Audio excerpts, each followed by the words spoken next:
The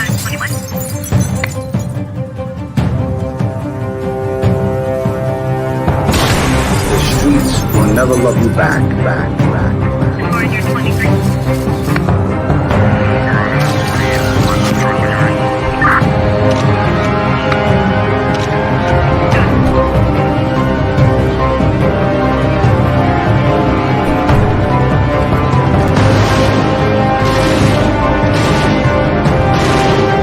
The streets will never love you back.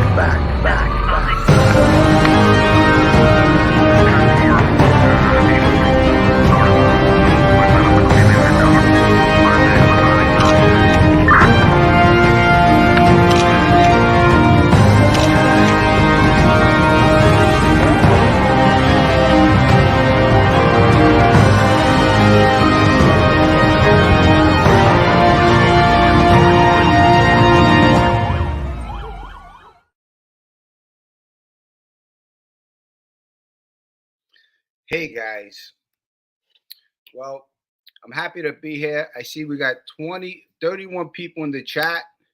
Thanks for showing up. I got a special guest today. And it's been a while. I also wanted to let you guys know that tomorrow I'm going to be on Chaz Palminteri's show.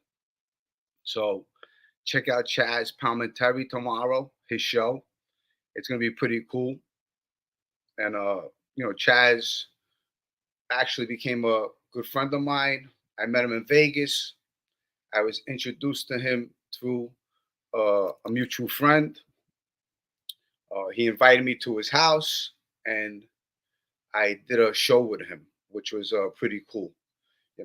Over there also, as I did the show, I was lucky to also meet who was there when I went there.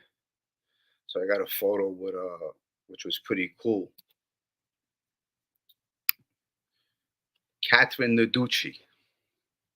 It's pretty cool, That's she's actually one of my favorite actresses. She was in The Bronx Tale. She's in a lot of Martin Scorsese films, and she's a great actor. But yeah, it was pretty cool meeting Chaz, Sandy Blue Eyes, Catherine Narducci being on the show. It was a really nice time. So tomorrow, check out Chaz's show. I'm going to be on the show. You guys are going to like it. And, and today I have a special guest.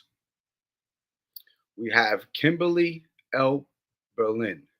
She's actually a dear friend of, she's actually a friend, wife of my dear friend. What's his name? Don Berlin. Hi, everyone. So yeah, we're gonna have a good show today. So you know what? Tell the people who you are. I know you were on FBS's show the other day, yeah. and you're Don's wife. Yeah. Tell them what you do, who you are. Sure. So first, Jimmy, thank you so much. I feel like I know you really, really well because Don watches your show every time it's on. Of course, he's been on too, but it's like you're a member of the family here because I hear your voice or I see you as I'm, cooking in the kitchen and I'm looking over my husband's shoulder. So thank you for having me on the show. It's an honor. It's an honor. And thank you for coming on the show. It's an honor. It's an honor for me. Oh. Well, there you go. So good. Very simply, I am a licensed clinical social worker. That means I'm a psychotherapist, basically. And I specialize in several different areas. The first that I specialize is trauma and post-traumatic stress disorder. They go hand in hand, but they're different, not the same. Then I specialize in addiction. But what's under addiction? Well, anxiety, depression, anger issues, relationship issues, codependency. There's a whole bunch of stuff under that. So, but what makes me different from most therapists out there, a couple of things. First of all, I use traditional Western approaches, but I blend them with Eastern approaches. So what does that mean? Well, I have a lot of clients with ADD, for instance, and I help them with ADD by teaching them breathing exercises, which regulates the brain, and also meditation, which regulates the brain, and it calms people down, calms your brain down. So that's considered an Eastern thing. I don't know why, but there it is. So I take the two and I put them together, and that makes me an integrated psychotherapist. Okay. That's what I do. So, someone like me growing up, with a single mom, Mm-hmm. and your mom and dad separates at an early age, and it happens to a lot of children. And having the peer pressure of back then, of also helping with the bills, things like that. Yeah. Not having a father figure in the house. Yeah. What do you say about that? Well, it's tough, Jimmy. There's no question about it. And unfortunately, and very sadly, it is way too prevalent. The divorce rate is like ridiculous, 60+%, right? In this country, it's too easy to get a divorce. Oh, yeah, I don't like you anymore. Goodbye,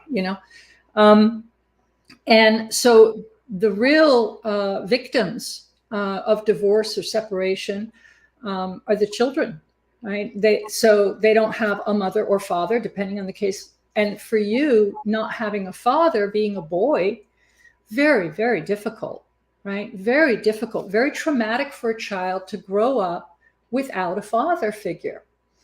The other thing is, a lot of children, Jimmy, when they grow up in a single parent family, they often blame themselves for why the other parent isn't there. I don't know if that was true for you, where you felt, oh, it's my fault that dad's not here, or somehow I could have done something to stop him leaving. There's that aspect. But also, a lot of times, children will take on the responsibility of being the parent to the single parent. So for you, it might have been taking on the responsibility of helping your mom, even though you might have been 7 years old. Now you're suddenly stepping up like you were a 20-year-old, right? And that's not kind of how things work normally. So it puts a lot of stress on a kid. It can create a lot of resentment, anger. You tell me, how is it for you growing up? Growing up, I tell you, what? As my mother, she was a great mom, a God-loving person. My father, a hardworking guy. Just I understand now because I'm an adult, how hard it is having children and staying together. Because I have children too. And I understand sometimes relationships don't work out. So I understand that as you get older, sometimes two adults, you don't see eye to eye. Have different things going on. You don't have things in common, whatever the case may be. But especially in today's society, like you said, it's you get married today, divorced tomorrow. It's like nothing. It's like a business agreement. Right. Yeah. Yeah. Or not even. It's I think a lot of young people have some fantasy like what Hollywood has given us. It's like, oh, happily forever after, and they don't teach you in school, much less in college. If you go to college, they don't teach you how to have a proper relationship with someone, right? How to communicate properly, and a lot of that, I blame social media for the kids today, right? Because they're all texting and they're not capable of having a complete sentence. They're just, are you okay, right? But they're so buried here, right, that they're not connecting. And I think it's the lack of connection that we have with each other that is really degrading the quality of relationships. I think it's a contributing factor to divorce today. We don't have the one-on-one connection, feeling like I hear you, you hear me, right? And so when we don't feel heard and we don't feel connected, we retreat, right? And then different things happen from there, right? But you're right. Parents have all the right intentions when they get together to have a family. They have a family, and then things start to fall apart. Takes a strong couple to make it. And if they don't, it doesn't mean they're weak or bad. It just means it didn't turn out well. But how a couple gets divorced, I think, is really important with regard to how it impacts the children. Whether the kids take on blame or they take on guilt, that's really up to the parents. Yeah. Yeah. And also, post-traumatic stress, PTSD. Yeah.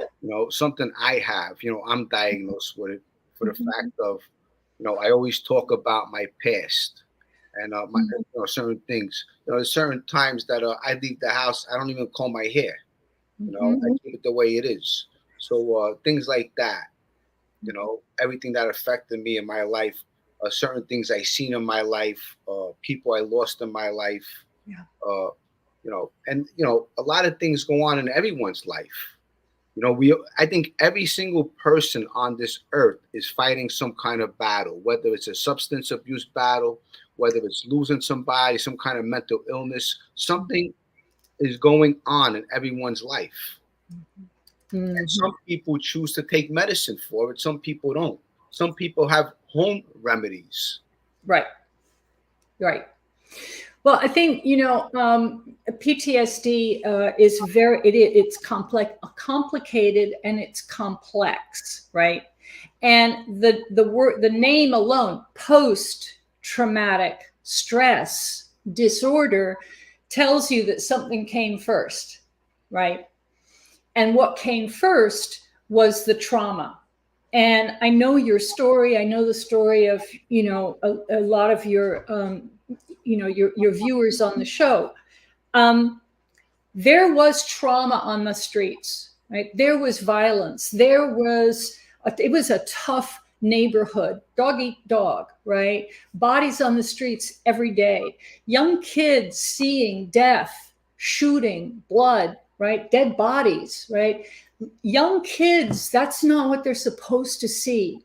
So when a young kid sees that, their body literally freezes, right? From fear. They can run. They can try and fight with the neighbor, like the two kids who always fought each other, the boxer and the black guy always fought each other, right?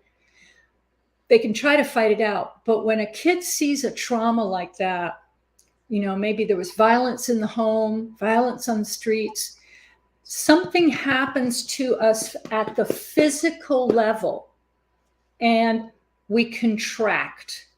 The muscles contract, the joints contract. And this is science. It's fascinating because we're only paying about past 10 years. We've only actually started to pay attention to what happens the moment of trauma that then creates the post-traumatic stress disorder. So when we contract like that, we freeze. Once we're frozen, it takes a lot of work to unfreeze from that moment of trauma. So, for instance, Jimmy, how old were you when you saw your first dead body on the street? I was maybe 11, 12 years old. Yeah. That was a guy by the name of Nicky Izzo. That was on 17th Avenue and Bed. I was maybe, I would say about 12, 13 years old. Okay. And what did you see when that happened? In other words, what happened that you saw that got him killed? Did you see him getting killed or did you see him after he was shot? I seen him after he was shot. Yeah. And what did you see? I just seen a guy that was dead with a couple holes in him. Right. Do you remember the reaction that you had at the time? As a kid, I tell you, what? It was basically, growing up in the neighborhood, it was something that was acceptable. So it was like, it was acceptable growing up. No one really made a big deal out of it. Yeah. You know, because it was a normal, everyday thing. Yeah. Yeah. But even though it was normal, you had a reaction when you saw Nikki on 17th and back. And, you know, if I had a couple hours to work with you, I'd take you back there at that moment when you saw Nikki and you saw the bullet holes in him. You probably saw a lot of blood too, right? Sure. It's a pretty scary thing to see a dead body. Absolutely. Or realize, even at that young age, oh my God, the guy's dead. He's not, we can't fix him, right? And if I did take you back to that moment, you would probably tell me, yeah, I looked at it. I looked at Nikki on the ground, but even though it was acceptable, this is the norm, everybody gets shot, you probably would tell me, oh, I remember my gut clenched, right? Or my shoulders tightened, right? Or I locked my knees. So there's some part of our body that when we're confronted with trauma, it contracts. Military, when they're overseas in battle, even though they're, you know, they're armed, they're strong, they're trained, right? The moment they start shooting at someone and killing, they contract. The entire body starts to contract, right? Now, for the military, they've got exercises and debriefs and everything so that it gets all of that out. But kids on the streets, they don't have that, right? So it stays. And what I'm getting at here is once it stays, it becomes post-traumatic stress disorder, post-trauma. And the reason it's post-trauma is because the stress on the body of contracting that much, and I'm sure often as well, so not just one pop, one shot, multiple times, it adds so much stress on our body that the energy that we're holding doesn't have anywhere to go. So we have nightmares, we can't sleep, we get angry, we lash out, we punch a hole in the wall, we argue, we blame, we, you know, all sorts of things start happening, and we keep saying, this isn't me, this is not like me, what's going on? It's the result of multiple traumas and the stress in the body that just can't handle it anymore.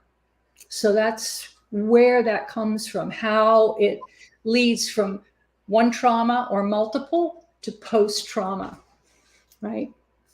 Does that make sense? Yes. I'm trying to keep it simple because when you start talking about neurology and the brain and the body, it can get really complicated. So, yeah. And also at that time, you know, wow, growing up, being a teenager, Yeah. losing your friends at an early age, you know, and then you have to, what you're doing is you're forming a gang, Yeah. and you're understanding how this neighborhood is run, you know, and what the rules are, Yeah. you know, who the main characters are, Mm-hmm. you know, certain days you had to avoid certain people, you know, who was bullies, and then eventually you guys stand up for yourself. Yeah. I mean, these are the things that went on in my neighborhood growing up. Tough, really tough, right? I mean, no different than, you know, inner city tough, or frankly, third world tough, right? Tough. Not what the norm is supposed to be, or at least not what the norm we're all told is normal is supposed to be. You know what I mean?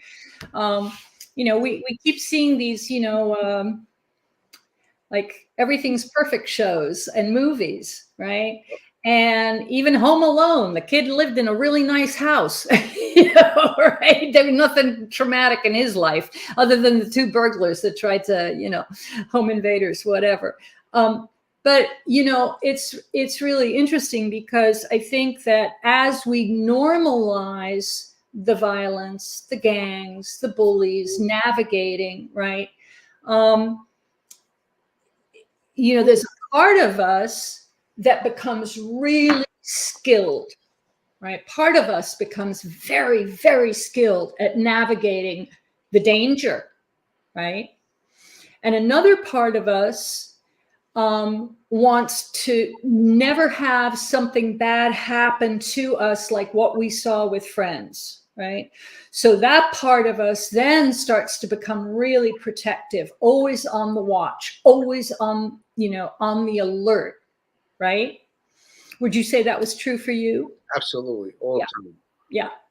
So when you're like that day in, day out, we call that a hyperadrenaline response, which is a lot of words to say that your adrenaline, which pumps when you're like presented with danger, is now through the roof, right?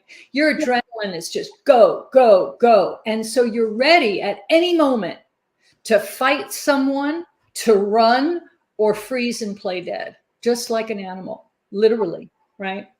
Except as humans, we got a really smart brain. We can figure things out. So we're not going to play dead for someone, but we sure as hell can fight it out or run like hell, right? Would that be true for you as well? Yes. Yeah. Tough, right? Really tough. But at a certain point, Jimmy, you got to a point where that had to switch. That switched, right? What happened for you that switched?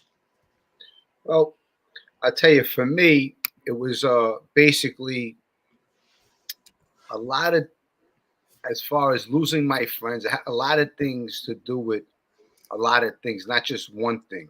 Mhm. It was basically, where was my life going? I was so deep into everything. I had so many things behind me, things I was involved in. I said, you know what, where is my life going? I end up doing I got 5 years for a bank robbery. Then I got another 4 to 8 on top of that. I experienced doing some jail time. I experienced my friend's betrayal, killing my best friend while I was in prison. Mm. So there was a lot of betrayal. And I said, you know what? Do I want to end up here the rest of my life? Mm. You know, uh, not one person in my family is a criminal. I have a lot of law enforcement on my father's side, and I just said, you know what, this is a wake up call. There was also an innocent woman that was killed. Mm. So that's something that affected me. It's something I didn't sign up for.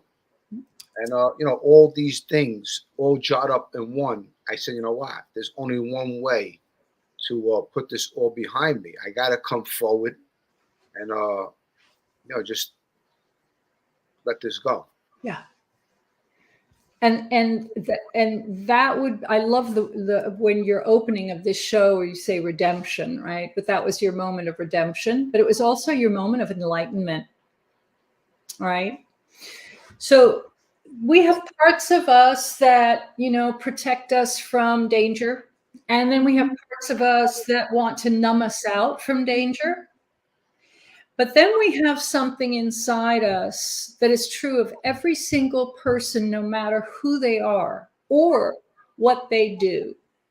And that's called your self with a capital S, self, S-E-L-F. Every single one of us has a self. And, when you look at traditional psychiatry and psychotherapy, someone like yourself, your friends, other people in the neighborhood, they never should have survived, but they did. And something inside said, enough, right? Despite the fear, despite the fight, despite the trauma, some little voice in your head said, I don't want to do this anymore. And that was your moment of enlightenment. And from that moment forward, everything started to change, right? Yes. So we have in us this thing called our self, right?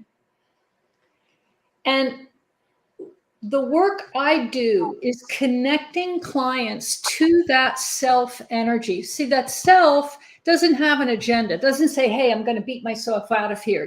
Get back, everybody. I'm going to take the lead. It doesn't do that. It's very calm. It's very quiet. It's very centered, right? It's very compassionate, really compassionate part of us. It's very curious, very creative.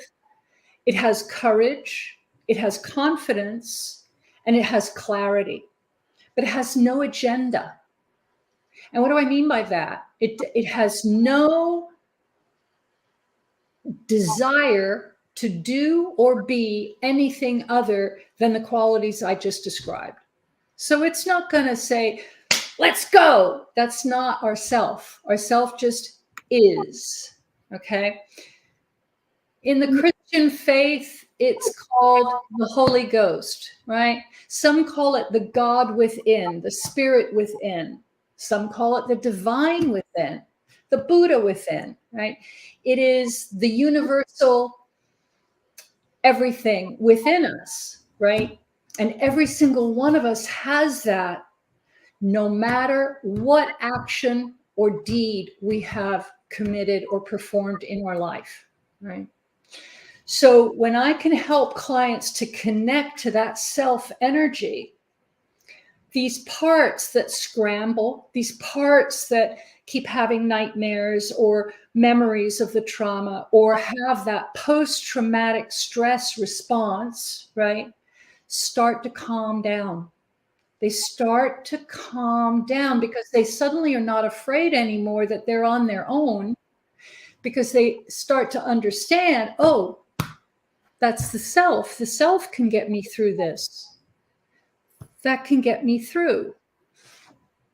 When you made that decision, that wake-up call, what was your experience in that moment after a series of things happened and you made that decision, Jimmy? What was that experience? I'll tell you, you know what? It was basically taking back my life. It really was. It was taking back my life and not taking orders from anyone else, not getting anyone else's opinion of what I should do in myself, things like that. So, listen, it was one of the best things that happened to me, in all honesty. You know, it was like, it was better than winning a lottery ticket. Yeah. Seriously, it was. You know? Because you're saved. You're so, yeah. And at the time, don't get me wrong, it was hard.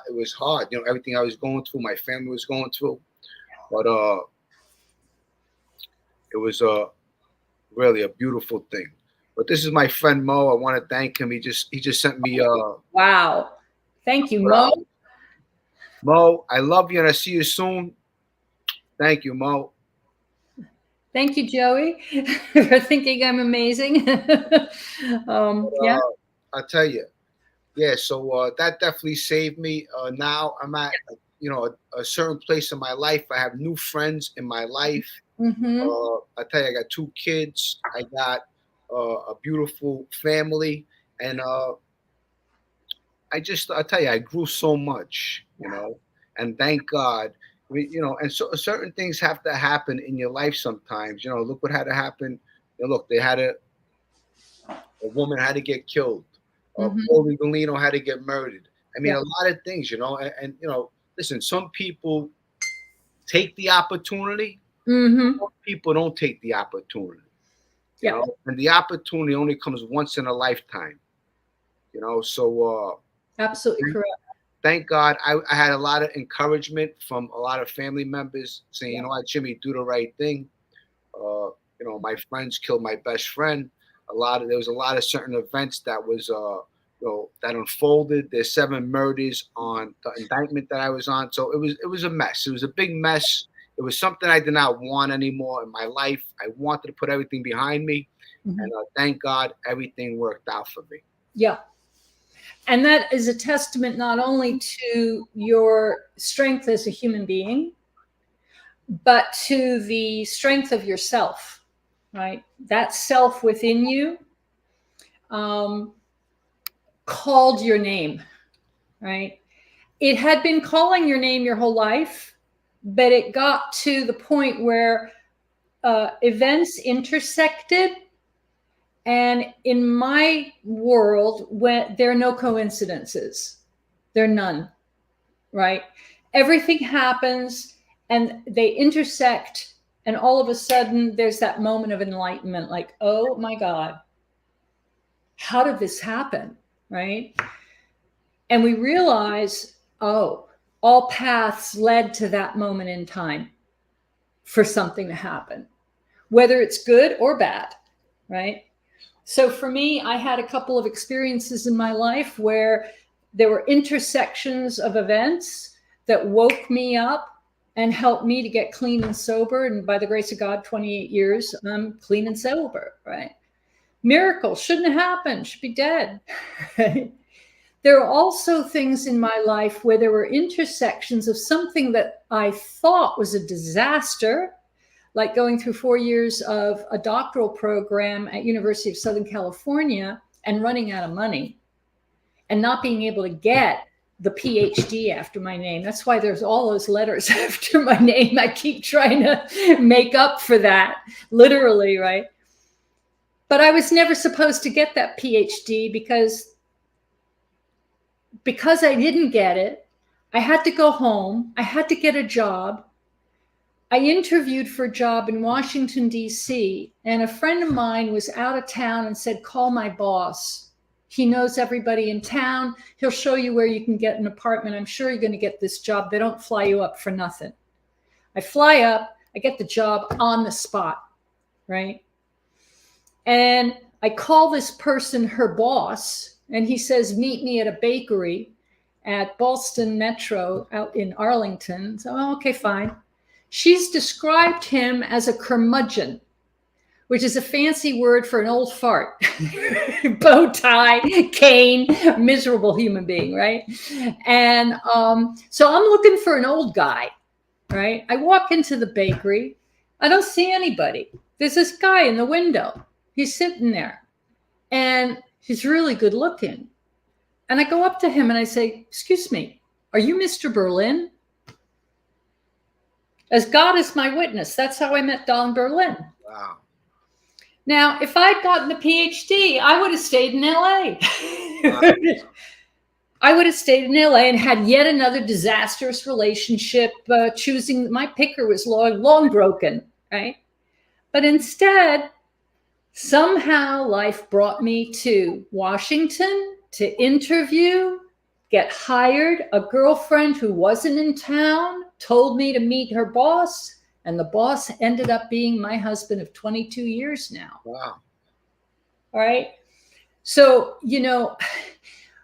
even though I didn't get that PhD in that moment, I mean, I'm telling you, 120 grand in debt, that's kind of painful, when you're holding down 3 jobs and then you don't get your goal, right? Nothing compared to your story. But for me, that was a lot of pain.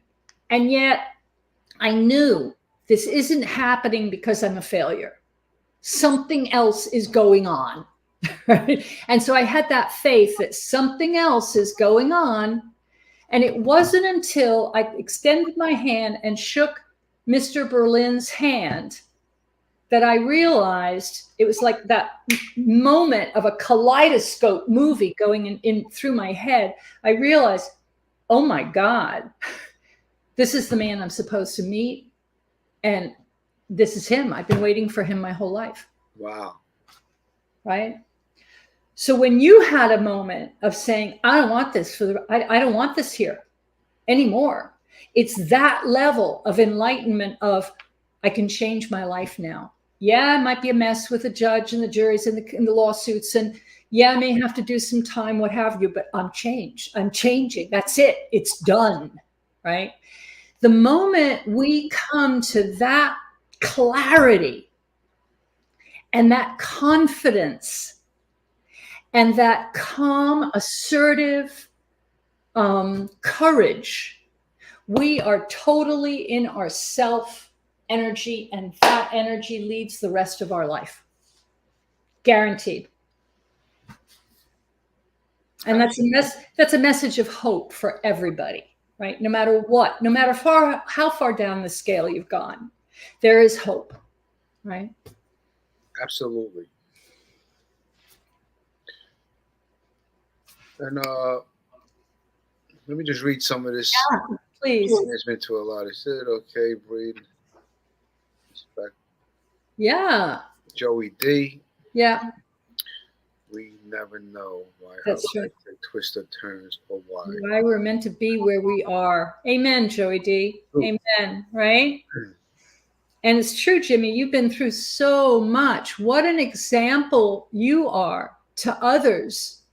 And you know what? That's and look, that's the thing also of, you know, our growing. You know, you grow up, you're a kid, you know, you make mistakes in life. Yep. And if you have the opportunity to fix those mistakes, you know what? You take the opportunity and you fix them, because look, nobody's perfect. We're all gonna fall down. It's, you know what? You got to get back up. You got to try to do it again the right way. Yeah. And, listen, make your life count for sure. Absolutely, 100%. We only get this life. Yep. Right? This precious human life, right? And it is precious. And who's live and let live, don't know the half of it. Yeah. That's my sister. Amen. Amen. Live and let live. Right. You know what? And it's also so much, because even going through something like this, you know what?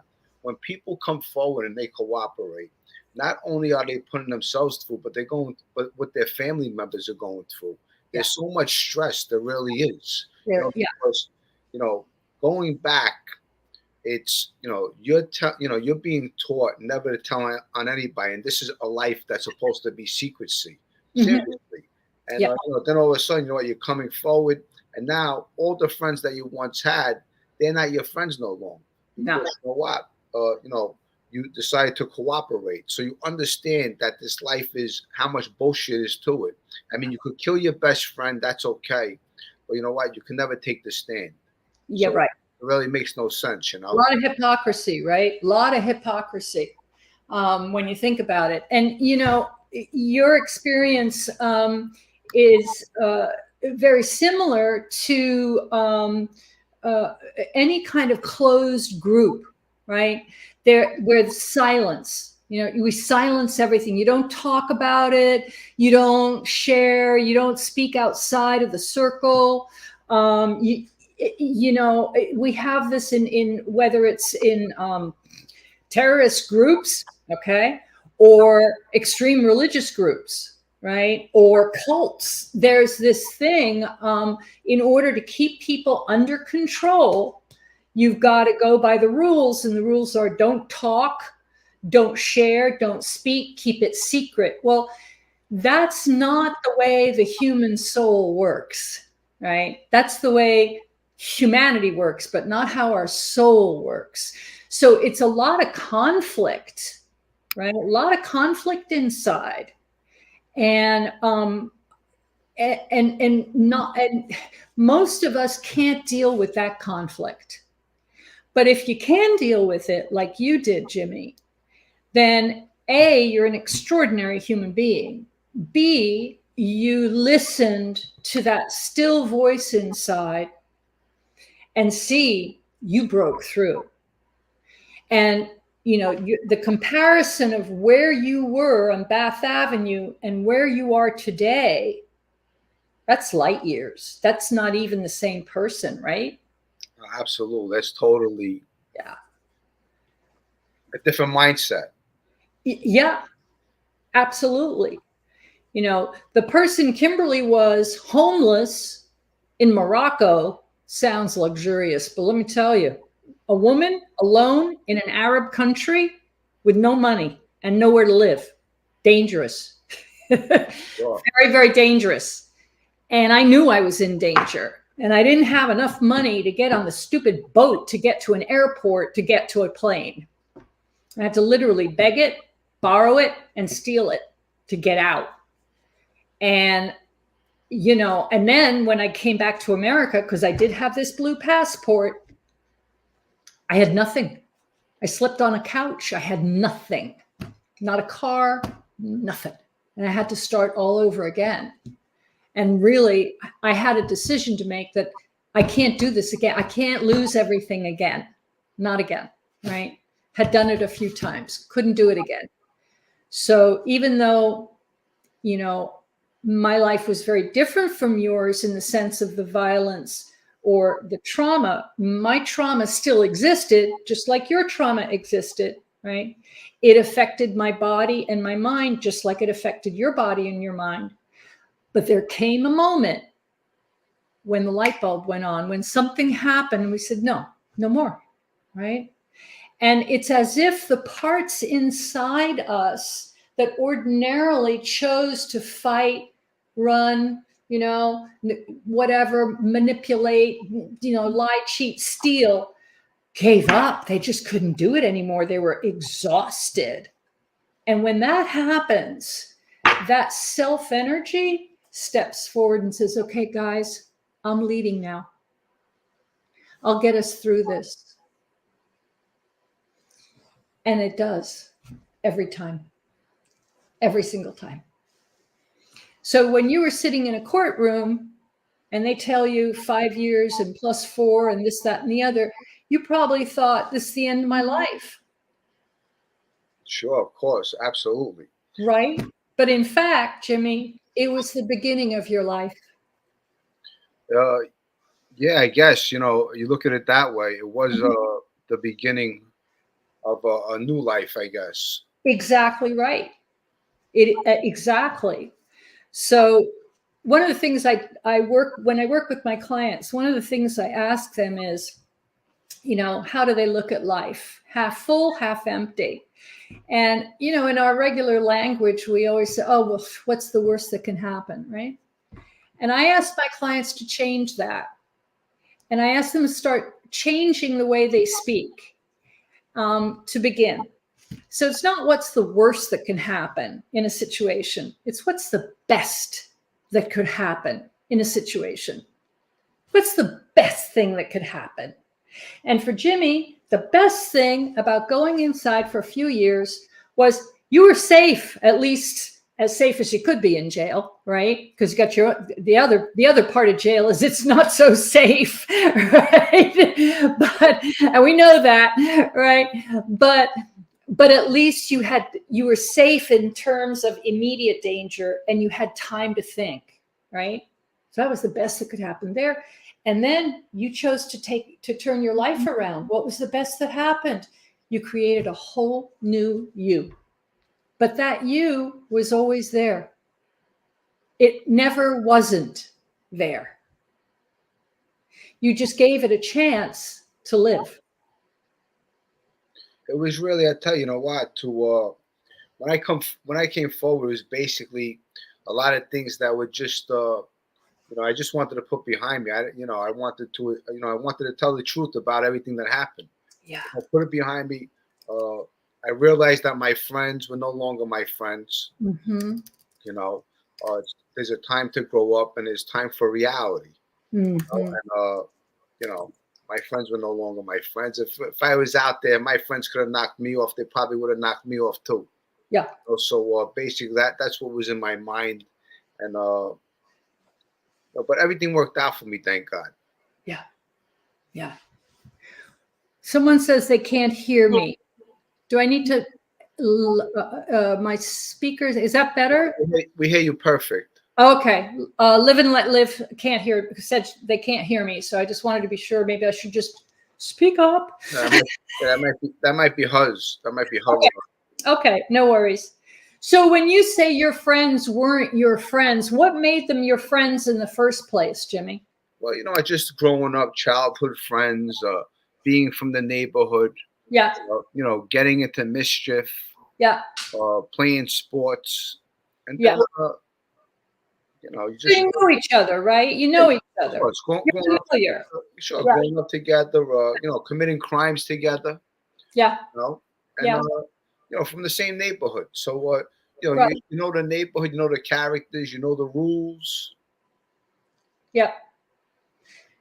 And then there comes a point when they aren't the friends anymore. What made that happen for you? Well, it's something because, see, my friend Paulie G, he was from Bay 23rd. So when my friend John Paulie was murdered, before he was murdered, he was very friendly with Paulie G. And Paulie G was a different type of animal on Bath Avenue. He was more for his friends, and I knew that he would never kill any of his friends. There was other people in the neighborhood that actually killed their friends. That's what the neighbor was known for, killing their own friends, killing their best friends. Right.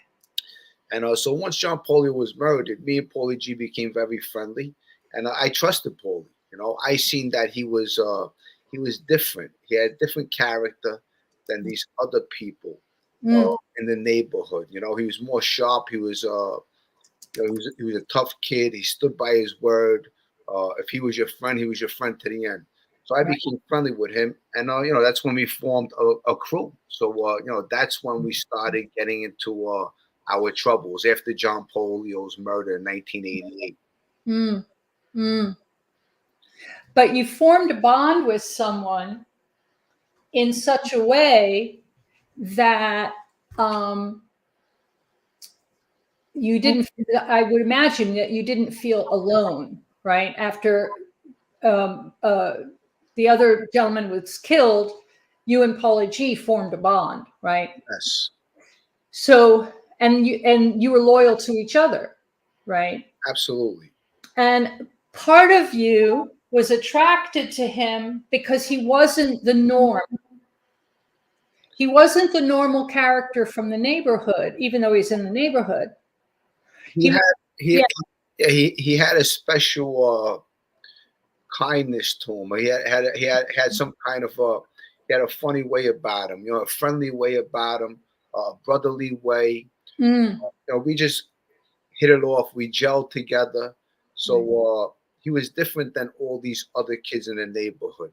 He really was. As far as if he was your friend, he was your friend. That's my friendship with him. That's how it was. Yeah. And did he stay your friend? Yeah. Well, he stayed until they killed him. But he was a loyal friend. And so something in you found something in him, and something in him found something in you. And together you developed a relationship that was based on honesty, trust, dependability, right? And that, I'm sure, up until he was killed, gave you strength to continue living day to day in a very dangerous world. Would that be accurate? I guess, yeah, something like that. He was just different too, because other kids in the neighborhood are more into just doing different things. He was more sharp. He came from a good family, and yeah, we just hit it off. We became friends, Then we started getting some numbers together on our legs, and we formed a crew. And I ended up getting picked up for a bank robbery in '93, and then after I got picked up, my own friends ended up knocking him off in his house. So it's a lot of stuff that's at that time too. I was locked up, and I got a visit from my mother. I was told that my friend was killed. So it was a lot of shit going on. That looking back, it was really a hard time. Yeah, and I would imagine that when Paulie G was killed, you had an enormous sense of helplessness, right? Because you weren't there, right? Also, and I knew, once they killed Paulie G, I knew they were all scheming with each other. Paulie G was out of the picture now. He was getting $10,000 a week, so I'm sure they looked at, they all had green eyes. I know how the street works. Yeah. I knew what was going on. Yeah. Yeah, and it's like a pack of hyenas coming in for the kill. Oh, exactly. That's exactly what happened. That's right. But I would imagine, and tell me if I'm wrong, but when you found out that Paulie G was killed and you were already on the inside, there was nothing you could do, right? Except feel an enormous loss. Oh yeah, there was nothing I can do. What I did was, I just wrote a big letter to his family saying, just trying to give them support and how much I love Paulie G and stuff like that. Because I was never the kid. Anyone that knows me from the neighborhood, they know what type of guy I was, what type of kid I was. I was a very loyal person to my friends. I would never ever backstab my friends, things like that. Yeah. And what happened was, as we got older, a lot of these kids, went to the street and they became what they were. Uh, they followed that path of the street, and they turned into garbage cans. Yeah, they made choices, right? And those choices didn't include enlightenment or, living better than you can. I mean, and that's why you're an example to so many people, Jimmy. You are such a shining example. And I'm seeing over here, I think it's your sister saying, the best brother, right? And I think that it's so true. You're giving others a chance to come onto this forum, connect, which is really important. It's something we don't always have in the outside world, connection. And connection gives us hope, and it gives us strength, right? And it gives us the possibility to do more, be more, and give more. When we give, we receive back, right? When you take a life, or you take money, or take somebody's bag, or whatever it is you take, right? You're not really getting, because you're taking away. You're yanking something from someone else's life. That doesn't mean you get the money, you get the trouble for it, but you don't get whatever quality of life it really is that you're looking for. But when you give like you do, Jimmy, of giving your story, giving your strength, your experience to so many other people, that comes back tenfold, right? Because the love that people give you for giving this opportunity, that's unlimited.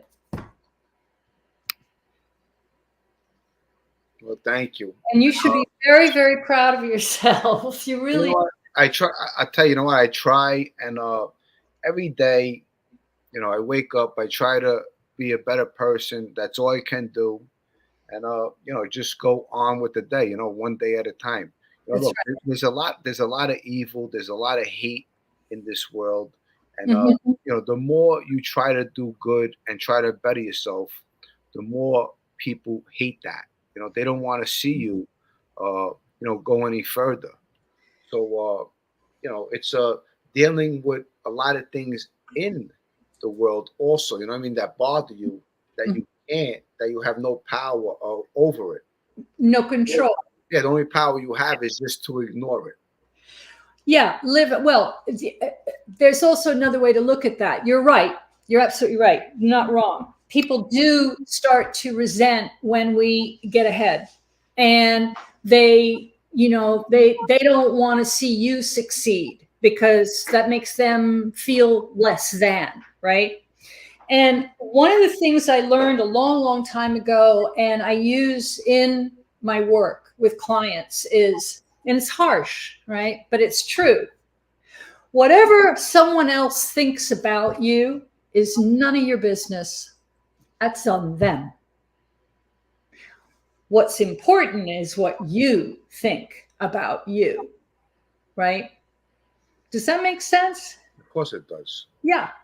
So, I've had so many times when people have attacked me because they were jealous, or, they didn't want me to get ahead, or they wanted to undermine me, or what have you. And at the time, it was painful. Yes, it was, right? It hurt. But the way I looked at it was, this person suffers. This person is suffering because a person who doesn't suffer wouldn't do that, right? So if they're suffering, I'm going to wish them well and walk away.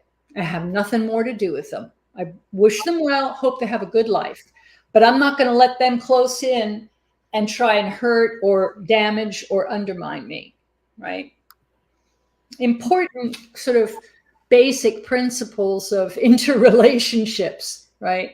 But there are a lot of people out there who are not well who suffer in many, many ways.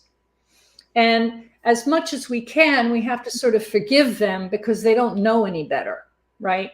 But we also have to make sure that they're not going to come in and hurt us or our families. And a lot of the work I do when I'm working with people who have a lot of anger issues or family problem, relationship issues, is to talk about and explore the borders and the boundaries that we create where people can come in and hurt or they're not allowed to come in and hurt, right? And it's a fine line between being overly defensive or overly no border or a thick wall, right? So that's another nuance about having friends or having people in your life, and making sure that you don't get hurt in the process. I hope that makes sense. I hope it makes sense. Yeah, it makes sense. I'm just trying to keep, I'm new to this and trying to keep up on the chat and the this and the that and the other. I tell you, you guys are amazing. Jimmy, you are really amazing to keep all this going at once. It's not as hard as it looks.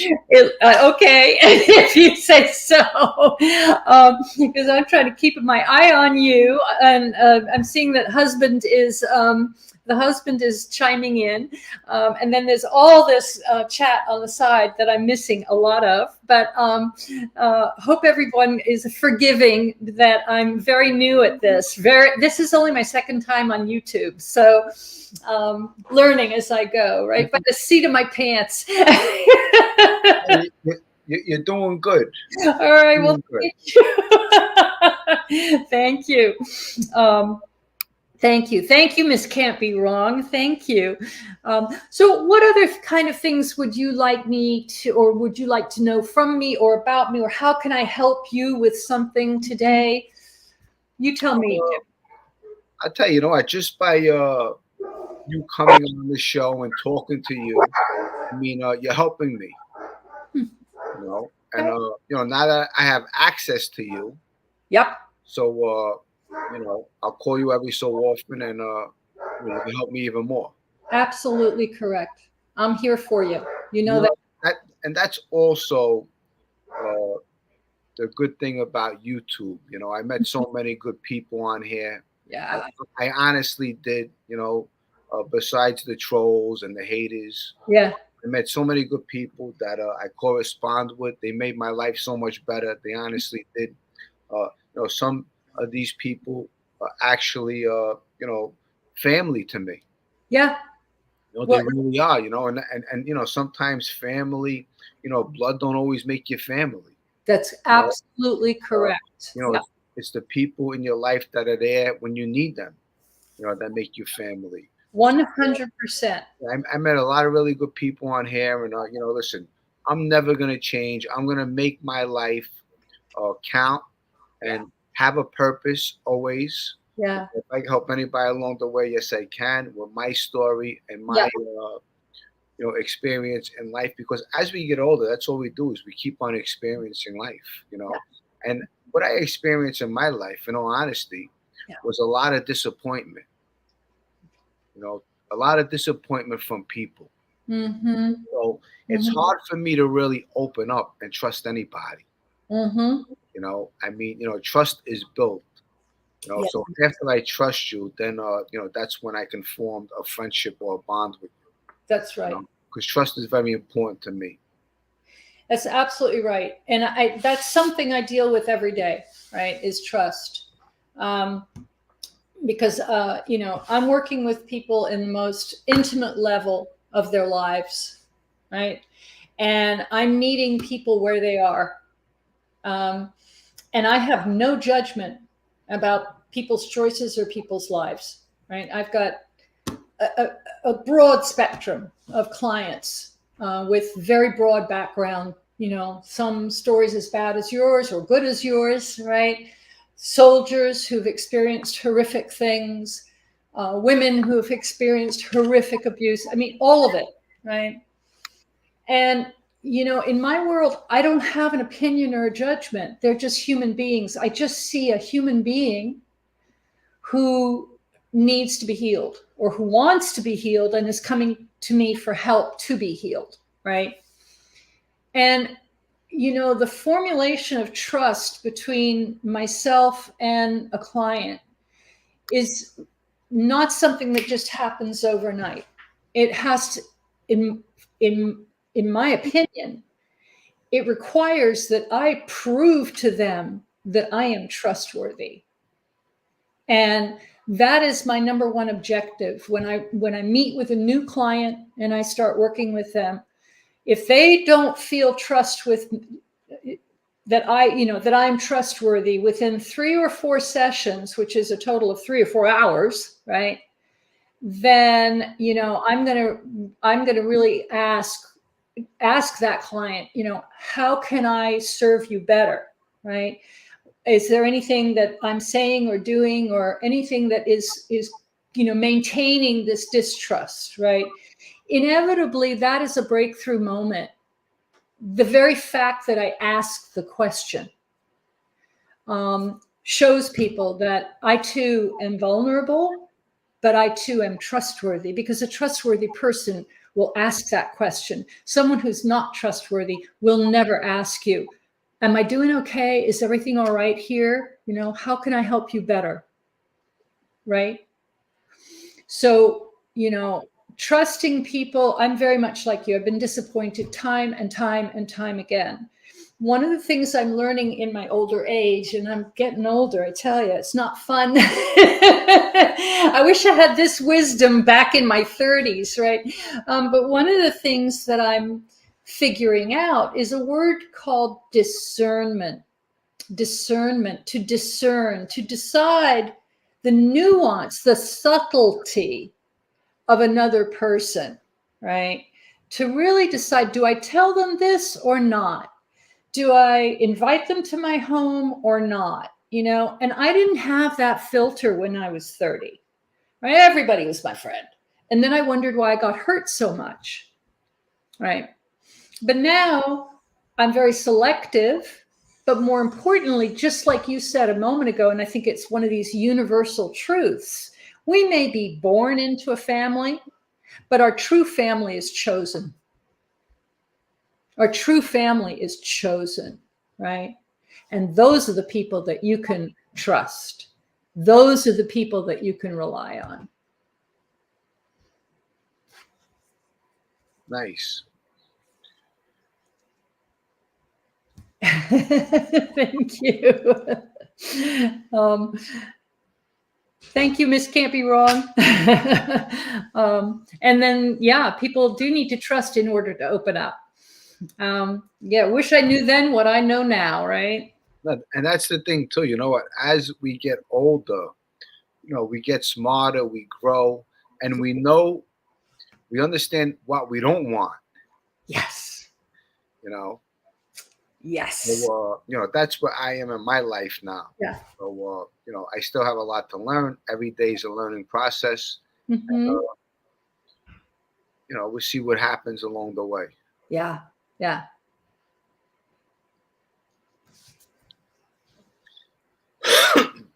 But are there any questions I can answer from the audience? Anybody have any questions for me about? Would any of you guys like to ask Kimberley Berlin any questions? If you would, I'll drop a link. You can, you know, jump on, or you can just, you know, ask a question in the chat, and I'll throw it on the board. Okay. Okay, so I'll do both actually. If somebody wants to jump in, oh, thank you. Yeah, you can do that. Yeah. Speaking of trust, by the way, I don't know if Don told you, we're crazy people over here. We have 3 dogs, right? 2 Goldens and a German Shepherd. And we got an email from the Golden Retriever Rescue Organization that a young dog, female dog, at an Amish farm in Pennsylvania was being given up. Those Amish, they make beautiful quilts, but I have to say they are not very nice to animals like dogs. And we got this young, maybe between 1 and 2-year-old golden retriever girl. I insisted on a girl in this family. We got too many boys. I'm the only girl in this family, so I want another one. And so we got her yesterday. Her name is Lila, and she is the sweetest, dearest little thing. She's lived in a barn her whole life. She has never stepped foot in a house. Oh, wow. Ever. So Don and I are going through this unbelievable thing right now of trusting and encouraging and giving trust to this dog that she's safe, she's safe, she's safe. It's also very clear from her behavior that she was physically abused. I would imagine kicked mostly everything, because she crouches down and, you know, scuttles to try and avoid being kicked in her rear end. But she didn't know what stairs were. She didn't know how to climb stairs. Wow. Now, this morning she did, but she still can't figure out there's wood floor and a kitchen tile floor and an entryway, different kind of tile floor, and carpets in between, area rugs, you know?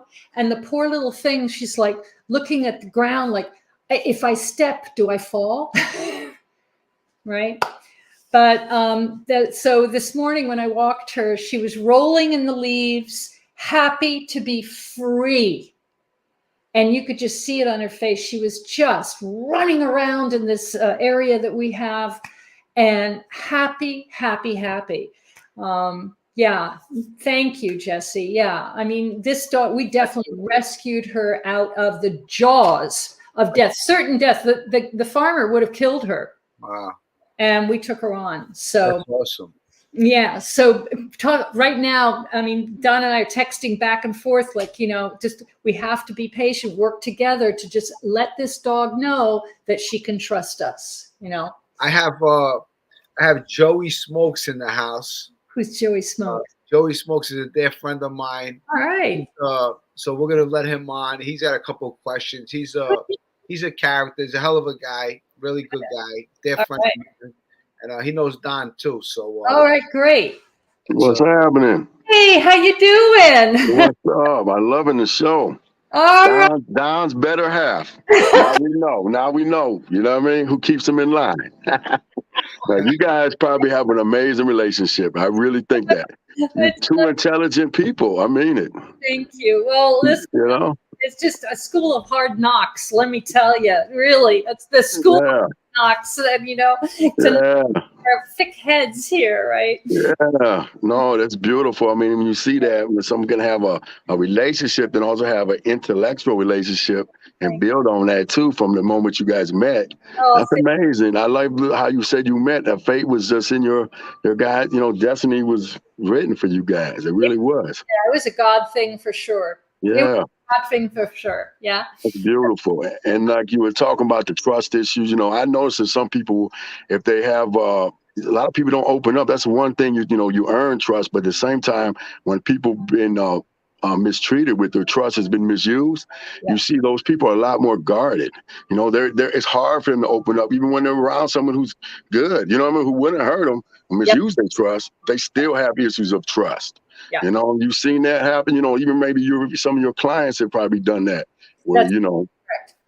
Correct. Yeah.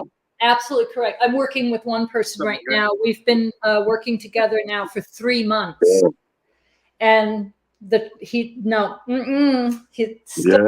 that guard. It's that guard. They're afraid. Is it a fear? Is it a fear in them that they're going to get hurt? Is that what it is? Is that what they're experiencing, or what is that? Fear that they're going to get hurt. But here's the other interesting thing. Yeah. It's a fear. I'm going to get my phone turned on in like 2. I'm sorry. I'm at work too, but I'm listening to you. I just had to ring somebody up. I'm multitasking. I work 12 hours a day. I work 7 days a week, you know? It's also a fear that things might go right. Yeah. Yeah. Beautiful quote. Our deepest fear is not that we are inadequate. Our deepest fear is that we are powerful beyond measure. Yeah. Definitely. That is really, when you think about that, Right? $26. That really pinpoints it. Mhm. You know, it was true for me. Right? This is my customer. He just listened what you just said. Hey, I like it. My customer. Nice to meet you. Nice to meet you. He just said that's raw right Yeah, there. I like it. Yeah. This is Jimmy Calandra, my friend. It's his show, and this is Kimberley Berlin. Nice to meet you. The social, yeah. That's awesome. Yeah, I listen to I listen to like motivational speeches all the time. Yeah. In the morning. Yeah. And I do like I did the AA thing for a long time. Yeah, he's So I covering read AA. like a lot of books about things and like just like human nature and then, like, I just didn't like. I feel like that's like too much of a one track, but I don't feel like it's like optimistic enough for the whole world. AA, I just don't. So I quit doing that and broadened my horizons for like everything, spirituality, like just the way people's minds work, because like we're all self-centered at the end of the day. Right. So that goes hand in hand with kind of what you said, I feel. I want to go for one. I want to go for one. Oh, I didn't get two. Yeah. wonderful. Yeah. You see how amazing you touched somebody who just walked in? Yeah. You know what I mean? Well, I'm sound wouldn't have died. Oh, yeah. I didn't know. It's a God. 1403. God That's wait. why I only see 1403. No, because like I was telling like even Jimmy, like, once when you once you I mean, you're on a positive mission, you're on a positive goal. And that's what you're looking for, positivity and helping people with your story, because it's in your story, you have redemption, but you want to also heal other people from what they're going through. And that's what I think Jimmy does. Amen. I really think his story and what he does, it helps other people heal and other people open up. I've seen people come on here and open up to Jimmy who may never have felt to open up because of him allowing himself to be so free, opening up, that others have felt they can do the same. Yeah. And that's a beautiful thing. I think don't even people realize about his story. It's not about mob and all this stuff. But he's shown that he could be vulnerable and he can say, this is my life. You can call me what you want, but I'm just telling you what I did and how I messed up. Yeah. But other people came on and realized, hey, they can talk about it and it helps heal. Yeah. And I think, like Jimmy said, this was therapy from him from the beginning. Yeah. Yeah. Absolutely right. Yeah. Joe, and I think that's what it is. You know what I mean? Yeah. Joe, you're great. It's so true what you're saying. And I love the God wink that while we're talking about all of this, someone walks in who's also in on the conversation. See how God wanted him to hear something. Of healing. We needed to hear something from him. To hear that, right? Where are you? Where are you located? I'm in Cleveland, Ohio right now. I'm at my friend's. I'm over here at my friend, running his store, Oh, wow. I run this store 7 days a week. We sell CBD, different things. I get a lot of people in here with PTSD, soldiers, a lot of different people, pain or anxieties, and I meet a lot of them, Great. And you're selling CBD oil and CBD products? Yeah, Delta, anything that can help with the, people with pain, anxiety, and just this world is crazy and people just need to, get off these narcotics that the doctors are giving them. Exactly right. Good for you. I'm very much a strong proponent of CBD. A lot of people have a misconception that, it's marijuana, and it's not.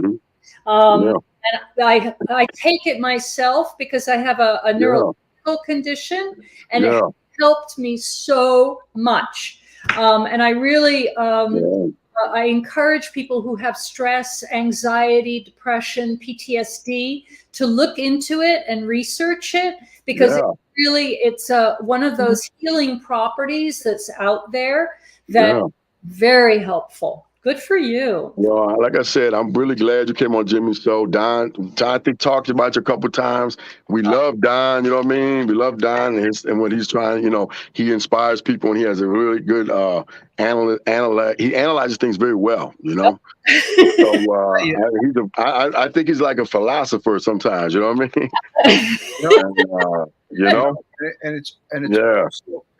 It's amazing. The time that 3886. the time I created this, and I'll tell you, it's really it's like I formed a family over here. Yeah, exactly. That's what we have. We have a family over here. Yeah, exactly. And what a wonderful family. I mean, while you guys are talking, I'm also looking over here. We were talking with Michael Francis last week, Jimmy. Yes. And he said that he's going to have me on his. He said he's going to have me a cameo on his show, his TV show. And we were supposed to go out to get lunch. And what did he say? We want to get some wine. He's going to bring the wine, Jimmy. Yes. I love him. I love Michael. You know what I mean? So I'm gonna tell you what you did. You're doing a beautiful thing coming on Jimmy's show. I mean, there's a lot of people here with dealing with different things. You touched on a lot of great things. I hope Jimmy goes to your house one day and takes the invite, and you can sit down with him and one day and just really, Jimmy, take him up on that as soon as you can. Bring your kids out there, enjoy the farm, join the land, and let her sit down with you one-on-one and really get in touch with that kid who's seen that, what you experience, certain things. You know what I mean? It would be a beautiful thing for you. I'm telling you, I think you can really get a lot out of that, Jimmy. And I think even she'll get, you know what I mean? It's something it can help heal, because we're all healing, you know, all trying to heal from something. That's true. You know? Thank you. Thank you. All right. So I appreciate you, you know? Appreciate you.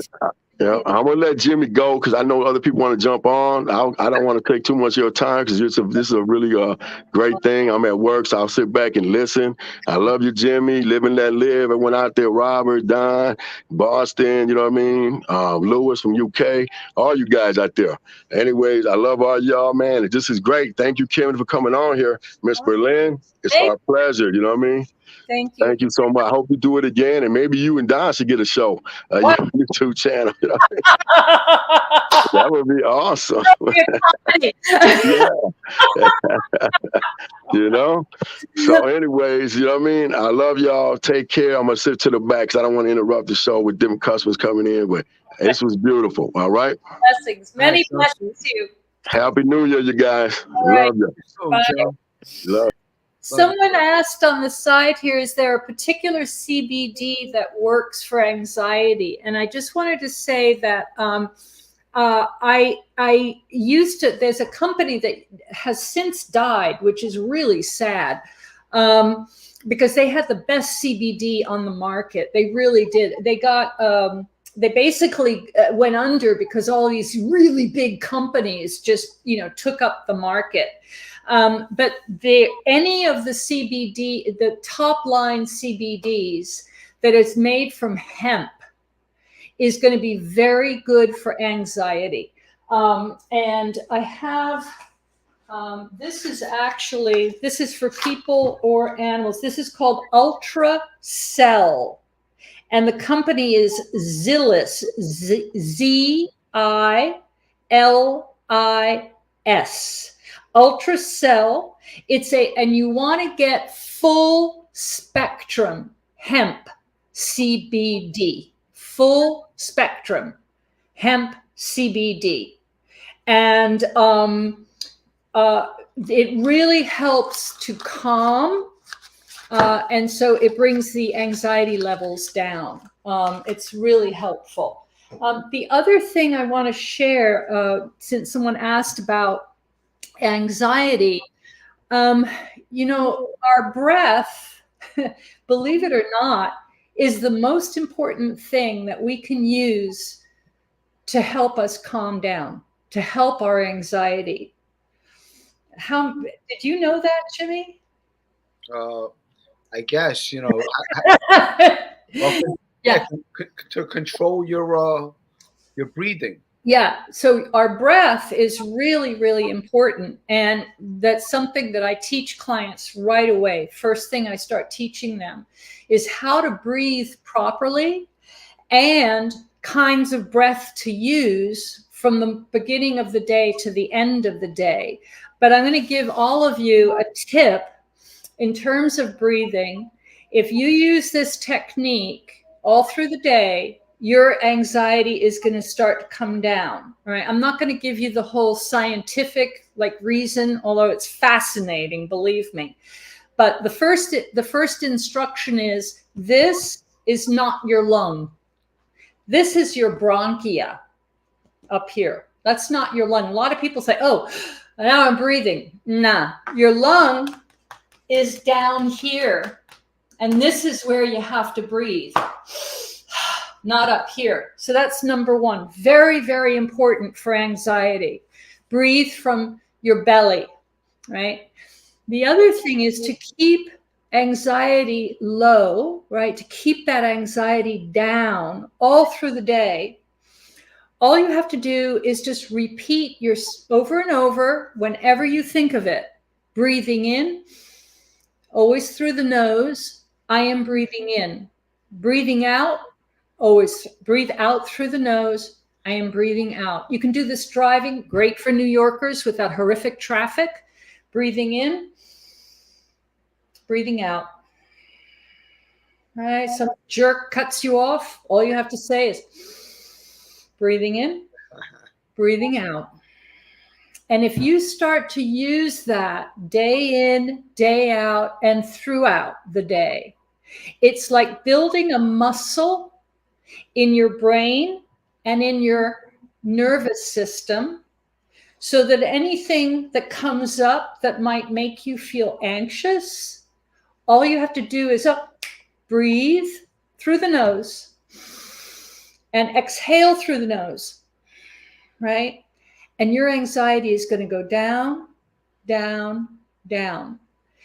If you have trouble falling asleep at night, lie very quietly this way on your back. However you lie on the bed, close your eyes and just start breathing through your nose and repeat. Breathing in, breathing out. And just keep focused on air coming, oxygen coming into your body, or carbon dioxide leaving your body. In, out, in, out. I promise you, if you stick with it, you'll fall asleep and you'll stay asleep. If you wake up in the middle of the night, just do it again. Rinse and repeat. My best tip for anxiety. There you go. Beautiful. Free advice. That's beautiful advice. And I got Joey back. He just wanted to about the hemp. What is it? You was asking, I'm sorry about the hemp. The Charlotte's Web Company. I don't know if you're familiar with them. Charlotte's Web, they had an autistic son and they created this company and it helped the kids. And like you said, the CBN, a lot of this stuff will help with your sleep aid. CBD will help with, with different muscles. CBD is another cannabinoid. CBDV, CBG. We have a lot of different cannabinoids, THCV. People don't even realize it works in our cannabinoid system.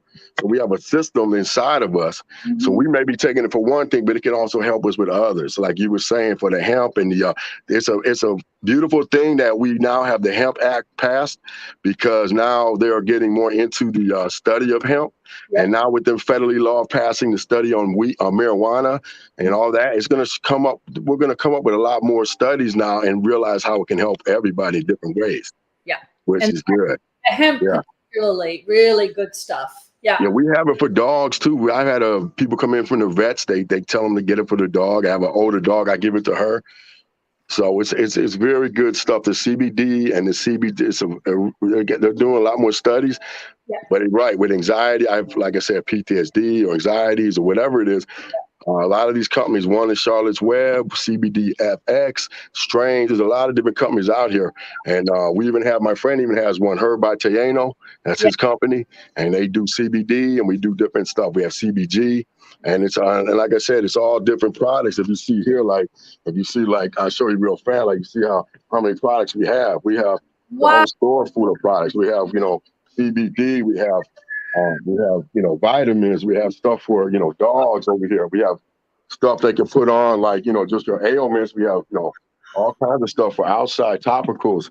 We have drinks, we have everything you could think of, for drinking. Some people just want the drinks. And we have everything. We sell like the Delta 8 products. My friend, that's his company here, Herb Batiano. He has his own company. He does that too. Wow. Yeah. Wow. Yeah. So it's a lot of things, and that's, he plans on getting other stores and everything. So I've been running this store for him. He wants me to take over this store, and I may invest with him too, and purchase it, Good. Yeah. Good. Yeah. Good for you, dude. Thank you. I have heard. But anyway, that's what I know you asked me that. Someone asked me that, so I wanted to come in and let you know real fast again, I've heard of that company, and I looked up some of the stuff that they do, and I forgot about that company. It's a very good company, so that's another one. Yeah, for sure. Yeah. Zillions, Charlotte Web. Yeah. Good. Yep, another good company. So that's all I did. I want to sneak back in there because I didn't, somebody just said before I left, I'll let you go and let you back to your everybody. I love y'all. Be good. Happy New Year. Thanks again. Love you We'll too, see y'all. All All right. Love you too. God first. Thank you. Someone, Jimmy, someone asked a question over here. At Carl 442S asked, is it true that childhood trauma causes adults to have anxiety? A very, very good question. And I wanted to answer it because I caught my eye. The answer is yes. The answer is yes. When we have trauma in our childhood, whether it's because our parents beat us or we were sexually abused or we were screamed and yelled at and told we were useless and worthless, or like yourself, Jimmy, we grew up in a very dangerous environment, okay? That kind of trauma, it goes back to this thing of our body freezing, our internal system freezes. And if we don't attend to it, if we don't, get help, we either start drinking and drugging to numb the sensations, right? Or the pain, basically, or the nightmares. Or we start having extreme anxiety. And I'll just put in this little bit of scientific fact because it's important to understand. Anxiety is adrenaline, right? You have two glands in your back up here, adrenal glands. And when you're anxious or you have had trauma, those glands excrete a lot of adrenaline, a lot. When that happens, your anxiety goes all the way up. And it stays there. It doesn't come down. Normally, we might have an anxious moment, like some jackass cuts us off and we hit the brakes. We're like, whoa. And that sort of body flush feeling you have when someone does something stupid and we have that moment of danger, potential danger, right? Well, imagine that moment of slamming on the brakes because some jackass cut you off, right? Being 24/7. That's how much adrenaline is pumping through your body and it becomes normal, but it's not normal. And so anxiety becomes like your levels are so high that anxiety, and this is anxiety, this is anxiety, your leg going a mile a minute, tapping, that's anxiety. It means that so much adrenaline is pumping through your body that your system can't handle it. It's got nowhere to go. So breathing is very important because it brings the anxiety, brings the adrenaline down while dopamine goes up. Breathing creates your dopamine, the feel good in your brain. I know this is very scientific, but this is a really important point to be aware of. This anxiety up here, you don't want this, right? So the more you breathe and the more you regulate your breathing, the more dopamine you create in your body. And now the adrenaline comes down and the dopamine goes up. And like I said before, it's like a muscle. You keep using it, it gets stronger and stronger. And so the calm becomes stronger and stronger, and the anxiety goes down, down, down. Beautiful, beautiful. Science 101. But thank you for the question. That was a really good question, Carl 442S. Thank you. 442s. Hey, thank you for the teaching. I tell you, you know what? You and Don Berlin, I tell you, used to are pretty. What happened over here? I lost her. Ooh. Oh, hold on. Let me try to send it back to her. There she is. Okay. Sorry. That's Sorry. okay.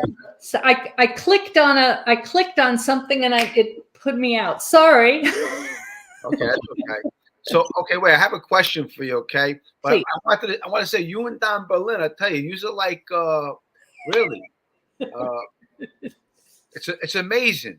We're yin and yang. So, all right, Freddie has a question. I have a question regarding passing. Yes. Can that effort be a decade later in ways that never affected you? For example, one who never cried now cries very easily. Is that weird?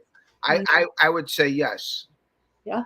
Oh, Because, yeah. you know Oh, what? There was a lot of a couple weeks that I didn't cry, and then I cried later on.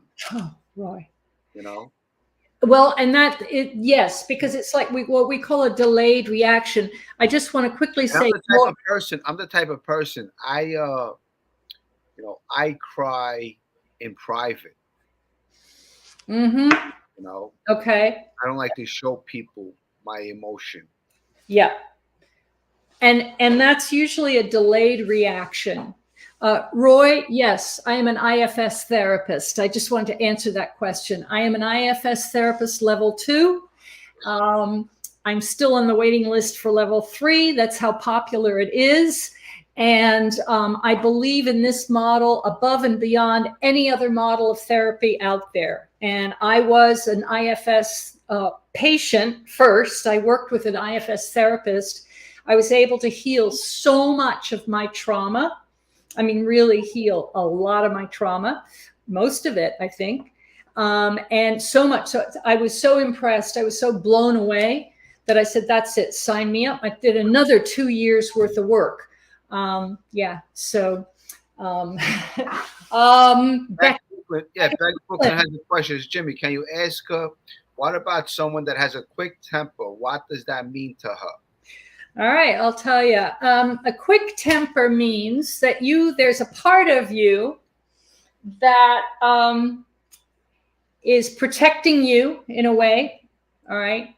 And the way they're protecting you is not by being very calm and very figuring it out and logical. They're protecting you by putting out a fire. Right? So we call that a firefighter. That's literally what we call it. So that part of you operates with, damn the consequences. I don't care what happens. I'm doing this now, right? Because an emotion has come up and it's too much. It's too much emotion. And so the only way that someone can handle it is to let it loose with a quick temper, right? Now, that does not make it bad. I want to make that really clear. That does not make it bad. All it means is that part of you is holding a lot of energy and you need to work with that part of you. And I promise you, if you do the work, I promise you this, if you do the work, the anger will soften. It won't be so quick. And it'll all calm down. Right? It doesn't mean that anger is a normal human emotion, right? But that fire kind of anger, that that can be really detrimental. That can really hurt you, right? And hurt others too, in terms of just feelings and guilt and shame and all that. But it is a protective element that we use in our system to protect us from a feeling that we don't want to feel. I hope that makes sense to Beck Brooklyn. My temper is bad only when I feel disrespected. Yes, of course, the moment you feel disrespected, right, being dissed, you're going to have a reaction. And that reaction is, I don't want to feel the disrespect. I don't want to feel that. It's unpleasant. It's not nice. It's icky, right? And so in order to offset that, right, we go, pow, lash out. And what's the struggle, if you will, the challenge, right, is getting that part of us to recognize that we're really not being disrespected. It's the other guy's got a problem. But you see, the way we perceive, it takes a while to recognize, it's not about me, right? It's not about me at all. That guy's a jerk. That's what the problem is here. But because of our background, we've been dissed so much for so long that we have an automatic reaction to that feeling of disrespect. And so we lash out. I hope that makes sense. Yeah, I understand. Good. Knowledge is power. Sure is. Thank you, Freddie. Appreciate it. Thank you. Hope this is helping folks. Yeah, so listen, I really appreciate you coming on today. Thank you very much. I want to Beck says thank you for answering his question. Thank you. Also, I want you to hold up your cup. And these now everyone out there, listen, I have these cups. They're $25 each. These cups. I don't have them on my YouTube channel, but I am gonna put them on my YouTube channel. They're really good cups. Yep. They came out really good, didn't they? Beautiful. And they're really, I was saying to you earlier, they're the great size because some of them are dinky small cups. These are a great size for a cup of tea, cup of coffee, and it lasts, right? It's also really nice china. It's made well.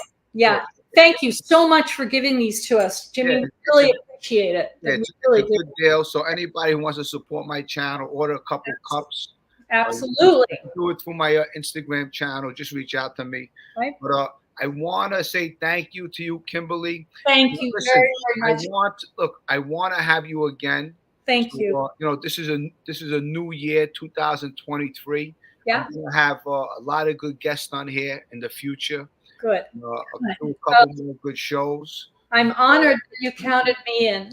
I'm honored. I appreciate you. Yeah. And, you know, welcome to the family. I'm so glad I met you because I was talking to Don a while back, a couple months ago, about having you on the show. Oh, thank you. And I stopped putting out some videos for a little while because, you know, YouTube can be a little negative at times, and sometimes you have to give it a break. Yep. So, but in the future, I definitely want to have you back on. Thank you. Listen, you are a gem. Thank you. Thank you so much. Thank and I'm you. looking forward to seeing you again. And thank you so much for the teaching today. Thank you. I appreciate it so much. And my information is on the bottom there. Forget the fax. That's the cell for text and calling, or my email, or you can get me through my website, KimberleyBerlin.com. And I am taking new clients. I do have some openings, and so if anybody wants to work with me, I am available for some openings. But otherwise, I'm always available to answer questions. And I'm running some groups right now that have just filled up, but I'm going to be doing it again in another couple months. So I'll let you know, Jimmy, of these groups. One is called Spiritual Healing, and another is called Prayer and Mantra. And so if any of your, if I can always make places, but if anybody's interested in that as well, there you go. Thanks. So, I want to make you a part of the family over here. So I want to have you on here every so often. All right, thank you. And you could do some teachings over here, and hopefully some people will contact you. Thank you. So what is it, Kimberley? It's KimberleyBerlin.com. There you go. KIMBERLEY Berlin.com. And then you can use my cell phone for text. Text really is the best because I'm always with clients and one thing and the other. But there's a contact form on my website. It shows all of the different things that I offer and the price points and what have you. I've already written a book, Joey D. Thank you. I'm in the final stages of editing. I'm hoping that it gets published in the spring. It's called Rise in Recovery, the Spiritual Path for Healing Addiction. And there it is in all its glory, all 285 pages of it. And so maybe you'll have me back when it's published, Jimmy. I'll have you back before then. All right. Okay. But anyway, thank you. And again, anyone, I'm online. Yes, it's all telemedicine. So feel free to contact me. Thank you so much. All right. So Thank you again. I'm going to take you out of the channel, and we'll see you again soon. All Listen, right. have a great night, and we're definitely going to have you on again. Thank you. Many, many, many blessings to you and your audience. Thank you for your graciousness. Have a good night. Good night.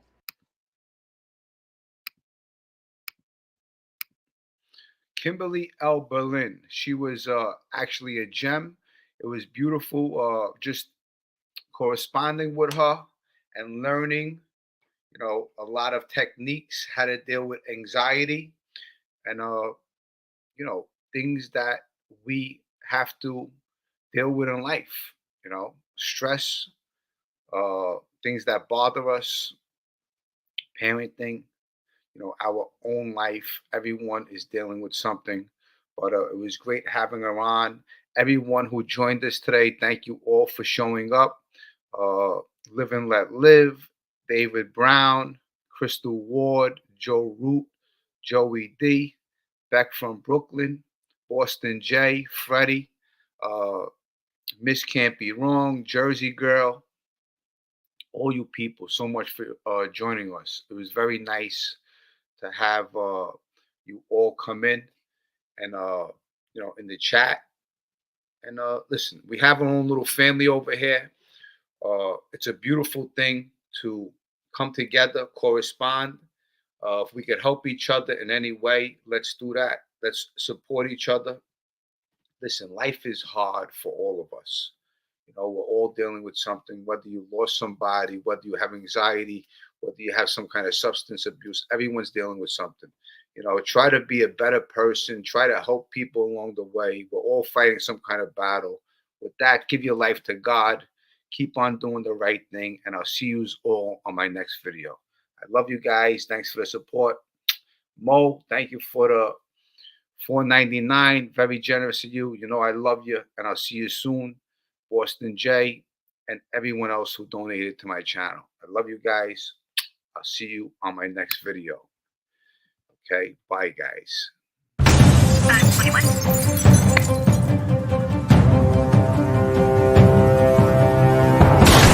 streets will never love you back.